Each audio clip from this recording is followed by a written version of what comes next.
2004 में फिलाडेल्फिया के शहर में बार्कले प्राइम नाम का एक नया रेस्टोरेंट खुला। रिसर्च के मुताबिक 25% नए रेस्टोरेंट्स पहले साल में ही बंद हो जाते हैं और बाकी 60% अगले 3 सालों में बंद हो जाते हैं, क्योंकि रेस्टोरेंट चलाने के खर्चे बहुत होते हैं, कंपटीशन बहुत होता है, कस्टमर्स नहीं आते। लेकिन ये रेस्टोरेंट सिर्फ चला ही नहीं, बल्कि इतना फेमस हुआ कि इसके बारे में wall street journal, USA today और दूसरे न्यूज़ चैनल्स और न्यूज़पेपर्स में खबर आई। बार्कले प्राइम के पास ना तो एडवर्टाइजिंग के लिए कोई बहुत सारा पैसा था, और ये भी जान लीजिए कि ये एक स्टेक हाउस रेस्टोरेंट था। यहाँ स्टेक मिलती थी, और फिलाडेल्फिया में स्टेक खाने के लिए सैकड़ों रेस्टोरेंट्स हैं, हर रेस्टोरेंट में स्टेक मिलती है। तो आखिर ये इतना फेमस कैसे हुआ? इस रेस्टोरेंट को फेमस करने में हावर्ड बेन ने मदद की, जो कि एक जीनियस मार्केटर हैं। उन्हें पता था कि लोगों को किस तरह अपने बिजनेस की तरफ अट्रैक्ट करना है। अब जानते हैं कि उन्होंने बार्कले ब्रांड को कैसे इतना कामयाब बनाया। सबसे पहले तो उन्होंने अपने रेस्टोरेंट के अंदर नॉर्मल चेयर्स और टेबल्स के बजाय सोफे रखे। इसके अलावा रेस्टोरेंट को जितना खूबसूरत बना सकते थे बनाया। अच्छा और वैरायटी का खाना रखा। लेकिन सिर्फ अच्छा माहौल और अच्छा खाना काफ़ी नहीं होता। हावर्ड वेन को कुछ ऐसा चाहिए था जिससे बार्कले ब्रांड के बारे में लोग बात करें, उसे बहुत ज़्यादा अटेंशन दें। इसके लिए उन्होंने एक बहुत ही स्पेशल और टेस्टी स्टेक बनाए। फिलाडेल्फिया में जो स्टेक मिलती है वो आमतौर पर $4 से $5 की होती है, लेकिन हावर्ड वेन ने अपनी स्पेशल स्टेक का प्राइस $100 रखा। जब लोगों ने ये सुना कि बार्कले प्राइम में $100 की स्टेक मिल रही है, तो बहुत से लोग आने लगे। उन्हें स्टेक बहुत ज़्यादा पसंद भी आई, और वो दूसरे के साथ भी ये चीज़ शेयर करने लगे, और ये चीज़ शेयर होते होते बहुत ज़्यादा वायरल हो गई। इसके अलावा बार्कले प्राइम के शेफ को भी अलग अलग न्यूज़ चैनल्स पर बुलाया गया और स्टेक बनवाई गई। फुटबॉलर डेविड बैकम भी जब फिलाडेल्फिया में आए थे तो उन्होंने भी ये स्टेक खाई थी। जो भी लोग फिलाडेल्फिया में रहते हैं, ज़्यादातर को बार्कले प्राइम के बारे में पता होता है। अब सवाल यह है कि कोई भी कंटेंट कैसे वायरल होता है। कंटेंट का लफ्ज़ इस वीडियो में बार बार इस्तेमाल होगा, इसलिए ये जान लीजिए कि इसका मतलब है कोई भी product, news, ideas, speech, video etcetera. Content के वायरल होने के पीछे बहुत से रीजंस हो सकते हैं। पहला तो ये कि कुछ प्रोडक्ट्स दूसरों से बेहतर होते हैं, इसलिए लोग उन्हें इस्तेमाल करते हैं और उसके बारे में बात करते हैं। जैसे सादे फ़ोन से स्मार्टफोन पे जाना, लैपटॉप्स का इस्तेमाल, क्योंकि वो कहीं भी ले जा सकते हैं। दूसरा रीज़न है प्राइसिंग। अगर दो चीज़ें बिल्कुल एक जैसी हैं तो लोग वहाँ से खरीदेंगे जिसका प्राइस कम होगा। तीसरा रीज़न है एडवर्टाइजिंग। जिस प्रोडक्ट की जितनी ज़्यादा एडवर्टाइजिंग होगी, लोग उसके बारे में ज़्यादा जानेंगे और ज़्यादा खरीदेंगे। लेकिन सिर्फ ये तीन रीजंस नहीं होते। जैसे बार्कले प्राइम की एडवर्टाइजिंग के लिए कोई पैसा खर्च नहीं किया था। इसके अलावा उसके प्राइस भी ज़्यादा थे। उसकी स्टेक अच्छी थी, लेकिन लोगों को किसी और चीज़ ने अट्रैक्ट किया था। इसके अलावा नेम्स में भी ये चीज़ होती है। जैसे दो नाम हैं, ओलिविया और रोजेली। इन दोनों नामों में 7 लेटर्स हैं, दोनों वॉवल्स पे ख़त्म होते हैं। दोनों ही अच्छे नाम हैं, लेकिन लोग ओलिविया ज़्यादा रखते हैं, रोजेली कम रखते हैं। और यहाँ पे भी ऊपर बताए गए तीनों रीजंस में से एक भी रीज़न अप्लाई नहीं होता। यही चीज़ यूट्यूब वीडियोस के लिए भी है। कभी कभार बहुत अच्छी वीडियो को 1000 व्यूज़ भी नहीं मिलते, जबकि दूसरी तरफ एक बेकार कैमरे से बनाई गई वीडियो बहुत वायरल हो जाती है। इसलिए ये तो साफ है कि इन तीन रीजंस के अलावा ऐसे बहुत से रीजंस हैं जिनकी वजह से कंटेंट वायरल होता है। तो आज मैं आपको एक एक्सपर्ट मार्केटर जोना बर्जर की बुक कंटेजियस में से कुछ मार्केटिंग टेक्निक्स बताऊंगा, जिनकी हेल्प से आपका कंटेंट भी ज़्यादा से ज़्यादा लोगों तक पहुंच सकता है। पहली टेक्निक है सोशल करेंसी। अगर आप चाहते हैं कि आपका कंटेंट वायरल हो तो उसे वर्ड ऑफ माउथ मिलना चाहिए। वर्ड ऑफ माउथ का मतलब है कि आपके बिजनेस या कंटेंट के बारे में लोग बात करें, एक इंसान दूसरे को बताए, फिर वो दो और लोगों को बताए, फिर वो और चार लोगों को बताए, और इस तरह आपका कंटेंट फैलता रहे। वर्ड ऑफ माउथ के लिए सोशल करेंसी की टेक्निक का यूज़ करें। सोशल करेंसी क्या है, ये मैं आपको एक मिसाल से समझाता हूँ। न्यूयॉर्क में एक हॉट डॉग रेस्टोरेंट है जिसका नाम है क्रिफ डॉग्स। उस रेस्टोरेंट में बहुत से कस्टमर्स आते हैं, और उसमें ऐसा कुछ खास नहीं है सिवाय एक चीज़ के। उस रेस्टोरेंट के अंदर कोने पर एक फ़ोन बूथ है। उस फ़ोन बूथ के अंदर अगर आप जाओगे और नंबर 2 दबाओगे तो फ़ोन में से एक आवाज़ आएगी, क्या आपके पास रिजर्वेशन है? और फिर उस फ़ोन बूथ के अंदर से एक सीक्रेट डोर खुलेगा, और जब आप अंदर जाओगे तो एक बार होगा। न्यूयॉर्क शहर में 2000 से भी ज़्यादा बार्स हैं, लेकिन ये वाला बार जिसका नाम प्लीज़ डोंट टेल है, यहाँ पे दोपहर 3 बजे रिजर्वेशन शुरू होती है और 3:30 तक रिजर्वेशन पूरी हो जाती हैं। ये भी बता दूं कि इस बार ने आज तक एडवर्टाइजिंग पे एक पैसा भी खर्च नहीं किया। उनकी सारी मार्केटिंग वर्ड ऑफ माउथ की वजह से होती है। अब सवाल ये है कि वर्ड ऑफ माउथ कैसे हुआ, क्यों लोगों ने इस बार के बारे में इतनी बात की, क्यों अपने दोस्तों को बताया, फैमिली को बताया, सोशल मीडिया पे शेयर किया। इसकी वजह है सोशल करेंसी। जैसे हमारे पास रुपीस, डॉलर्स, यूरोस वगैरह होते हैं जिससे हम चीज़ें खरीदते हैं, उसी तरह सोशल करेंसी भी एक करेंसी है जिससे हम दूसरे लोगों के सामने अच्छे दिखते हैं, इंपॉर्टेंट फील करते हैं। हम उन चीज़ों के बारे में दूसरों से बात करते हैं जिससे हमें सोशल करेंसी मिले, मतलब हम दूसरों के सामने अच्छे दिखें। अगर आप घर के नीचे पानी पूरी खाएंगे तो किसी को नहीं बताएंगे, लेकिन अगर आप किसी अच्छी महंगी जगह पर जाके खाना खाएंगे तो दोस्तों को बताएंगे, कभी कभार सोशल मीडिया पर शेयर करेंगे, क्योंकि उससे आप दूसरे लोगों के सामने अच्छे दिखोगे। इसी तरह जब लोगों को आप अपने अचीवमेंट्स बताते हो या फिर इनकम वगैरह बताते हो तो वो भी बढ़ा चढ़ा के बताते हो। हम अक्सर फुटबॉल और क्रिकेट मैचेस के बारे में बात करते हैं, ये दिखाने के लिए कि हमें भी कितना ज़्यादा पता है। हम बातों बातों में जोक्स मारते हैं ताकि हम फनी दिखें।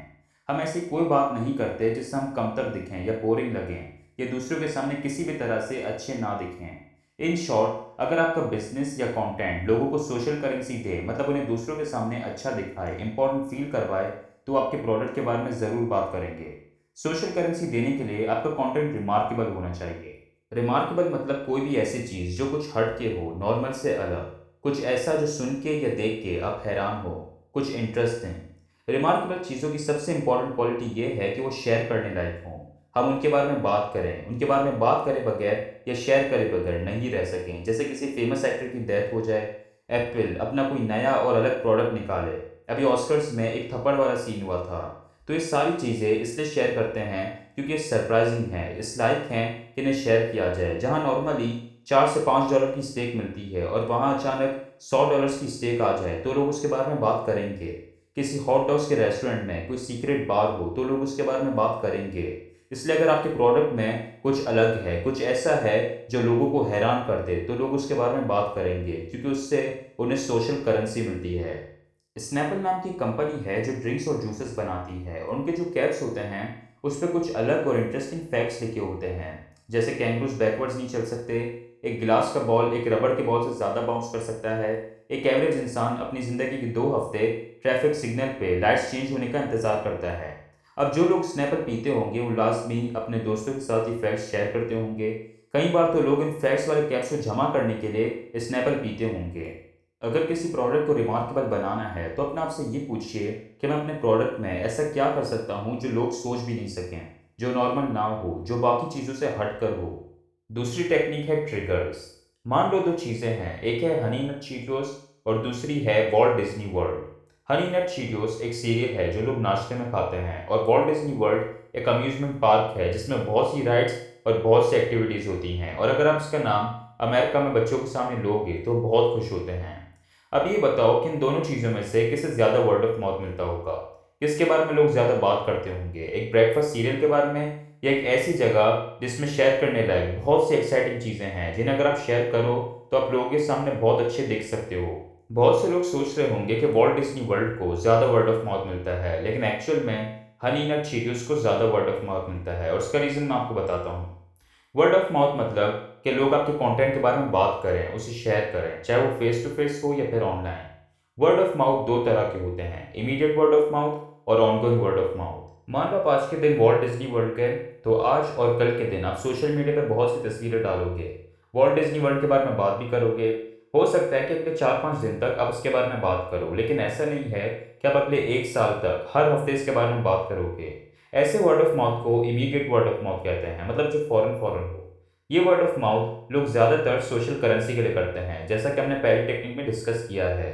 लेकिन जो दूसरा टाइप का वर्ड ऑफ माउथ है वो है ऑनगोइंग वर्ड ऑफ माउथ, मतलब जो कंटिन्यूसली होता रहे। हम पूरे दिन में कितनी बातें करते हैं, कितनी चीज़ें कहते हैं, तो क्या वो सब सोशल करेंसी के लिए कहते हैं? बिल्कुल नहीं।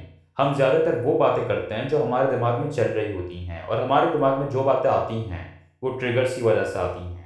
मान लो आप एक दोस्त से मिलने गए जिसे क्रिकेट बहुत पसंद है, तो उसे देखते ही आपको क्रिकेट याद आएगा। फिर आप कल रात को होने वाले क्रिकेट मैच के बारे में बात करोगे। फिर वो आपका दोस्त आपको यूनिवर्सिटी के बारे में कुछ बातें करेगा, और फिर आपको याद आएगा कि हाँ यार, मैंने भी यूनिवर्सिटीज़ के लिए अप्लाई किया हुआ है, और आप उसे उसके बारे में बताओगे। इन सब को ट्रिगर्स कहते हैं। ट्रिगर मतलब कोई ऐसी चीज़ जो आपको कोई और चीज़ याद दे रहा है। जैसे जब आप स्कूल या यूनिवर्सिटी में होते हो तो आपको उसी से रिलेटेड सारी चीज़ें याद आ रही होती हैं, जैसे अगली क्लास कौन सी है, मेरे पास ये काम हुआ है या नहीं, ये नहीं हुआ, अगले एग्जाम्स कब होंगे, मेरे स्कूल के दोस्त कहाँ हैं, एसेट्रा। या मान लो जब आप यूनिवर्सिटी में किसी को क्रिकेट खेलता हुआ देखते हो तो आप सोचते हो कि यार मैंने कल वाला क्रिकेट मैच नहीं देखा, चलो उसके हाइलाइट्स देखता हूँ। इसी तरह जब क्रिकेट में कोई बड़ा क्रिकेटर रिटायर होता है तो उस रिटायरमेंट के बाद लोग पुराने क्रिकेटर्स को भी याद करते हैं, लोग उनके रिटायरमेंट को भी इंटरनेट पर सर्च करते हैं। ट्रिगर्स की हमें एक बहुत अच्छी एग्जांपल मार्स से मिलती है। मार्स एक चॉकलेट है जो आप सबने देखी होगी। 1997 में मार्स चॉकलेट की सेल्स अचानक बहुत बढ़ गए। उन्हें समझ नहीं आ रहा था कि सेल्स अचानक इतने कैसे बढ़ गए, क्योंकि ना तो उन्होंने कोई एडवर्टाइजमेंट की थी और ना ही अपनी मार्केटिंग में कोई चेंजेस की थी। हुआ ये था कि 1997 में नासा, जो कि स्पेस और प्लैनेट वगैरह से रिलेटेड काम करते हैं, उन्होंने 1997 में एक दूसरे प्लैनेट में जाके वहाँ के सैंपल्स कलेक्ट किए थे और वो प्लैनेट था मार्स। अब जब नासा का ये मिशन कामयाब हुआ तो हर जगह न्यूज़ पे नासा के इस मिशन के बारे में बताया जा रहा था। अब ये जो मार्स है ये एक प्लैनेट है, लेकिन इसका नाम सुनते ही लोगों को मार्स चॉकलेट याद आई और उसकी सेल बहुत बढ़ गई। इसी तरह रेबिका ब्लैक का एक सॉन्ग है जिसका नाम है फ्राइडे। ऑथर ने इसका ग्राफ शेयर किया है जिसमें आप देख सकते हैं कि इस सॉन्ग को फ्राइडे के दिन सबसे ज़्यादा व्यूज़ मिलते हैं, क्योंकि फ्राइडे के दिन लोगों को इस सॉन्ग याद आता है। यहाँ लेसन ये है कि आप लोगों को जितना ज़्यादा अपने प्रोडक्ट के बारे में याद दिलाएंगे उतना ज़्यादा वो उसे खरीदेंगे। ट्रिगर्स का यूज़ किटकैट चॉकलेट ने बहुत ही अच्छी तरीके से किया है। किटकैट की 2007 में सेल्स बहुत ही कम हो गई थी। लोगों को ये चॉकलेट पसंद थी, लेकिन फिर भी इतना ज़्यादा खरीद नहीं रहे थे। किटकैट को चाहिए था कि वो लोगों को उसकी याद दिलाएं। इसके लिए उन्होंने किटकैट को कॉफ़ी के साथ मिला दिया। उन्होंने कुछ एड्स दिखाए जिसमें एक आदमी कॉफ़ी पी रहा होता है और किटकैट मांगता है, या फिर किटकैट और कॉफ़ी एक साथ एक टेबल पर पड़े होते हैं। इन शॉर्ट उन्होंने इन दोनों चीज़ों को मिक्स कर दिया। इस ऐड के बाद किटकैट की सेल बहुत बढ़ गई, क्योंकि अब लोगों को किटकैट चॉकलेट ज़्यादा याद आ रही थी और इसकी वजह थी वो कॉफ़ी, जो कि किटकैट के लिए एक ट्रिगर बन गई थी। ऑथर कहते हैं कि एक अच्छे ट्रिगर में दो क्वालिटीज़ होती हैं। पहली है फ्रीक्वेंसी, मतलब एक ऐसा ट्रिगर जो लोगों को बार बार दिखता हो। जैसे अगर किटकैट कंपनी चाहती तो कॉफ़ी की जगह हॉट चॉकलेट भी रख सकती थी, लेकिन कॉफ़ी एक ऐसी चीज़ है जो लोग बहुत ज़्यादा पीते हैं और अब कॉफ़ी देखते ही उन्हें किटकैट भी याद आती है। इसलिए एक ऐसा ट्रिगर यूज़ करो जो लोगों को ज़्यादा दिखता हो। सेकंड क्वालिटी है एक ऐसा ट्रिगर जो कम यूज़ हुआ हो। मान लो आप अपने प्रोडक्ट को रेड कलर के साथ मिक्स कर देते हो, मतलब रेड कलर को उसके लिए ट्रिगर बनाते हो, लेकिन वो इतना फ़ायदेमंद नहीं होगा, क्योंकि रेड कलर से लोगों को बहुत सी चीज़ें याद आती हैं, जैसे love, roses, sports car, Coca Cola etcetera. इसलिए एक ऐसा ट्रिगर चूज़ करना जिसकी फ्रीक्वेंसी ज़्यादा हो लेकिन यूज़ कम हुआ हो। अब चलते हैं थर्ड टेक्निक पे। कुछ सालों पहले एक वीडियो बहुत ही वायरल हुई थी, उस पर 250 मिलियन से भी ज़्यादा व्यूज़ आए थे। ये वीडियो ब्रिटेन्स गॉट टैलेंट की थी। इस वीडियो में होता यह है कि एक औरत आती है जिनकी एज 47 ईयर्स होती है। वो बिल्कुल भी गुड लुकिंग नहीं होती, अजीब से कपड़े पहने होते हैं। वो कहती है कि वो एक सिंगर बनना चाहती है, जिसके बाद ऑडियंस, जजेस सब हंसते हैं। लेकिन जब वो गाना शुरू करती है तो सब हैरान रह जाते हैं। वो इतना अच्छा गाती है कि सबकी हंसी बंद हो जाती है और सब तालियां बजाते हैं। इस वीडियो में एक ऐसी चीज़ है जो और भी वायरल चीज़ों में देखी गई है। जैसे जब ऑथर और उनकी टीम ने मोस्ट वायरल आर्टिकल्स को देखा तो उनमें भी कई सारे आर्टिकल्स में ये चीज़ देखी गई थी। और इस पॉइंट से आप सब भी एग्री करेंगे कि इस तरह की चीज़ें वायरल होती हैं, इन्हें वर्ड ऑफ माउथ भी मिलता है और लोग इन्हें शेयर भी करते हैं। इस वीडियो में इमोशन है, लेकिन इमोशन कहना सही नहीं होगा। अगर और ज़्यादा स्पेसिफिक करके बताऊं तो इस वीडियो में इमोशन ऑफ ऑ है। ऑ एक ऐसा इमोशन है जिसमें सरप्राइज या डर हो और उसके साथ रिस्पेक्ट भी हो। मतलब कोई कुछ ऐसा करे कि हम बिल्कुल हैरान हो जाएं या डर जाएं, लेकिन साथ ही हम उस चीज़ की इज्जत भी करें। जैसे सूजन बॉyle, जो कि इस 47 ईयर ओल्ड लेडी का नाम है। इन्होंने जब गाना शुरू किया तो सब हैरान हो गए और साथ ही उन्होंने सूजन की रिस्पेक्ट भी की। इसी तरह कुछ टाइम पहले मैंने एक आदमी की वीडियो देखी थी जो कि कराटे कर रहा था और उसके हाथ पैर नहीं थे।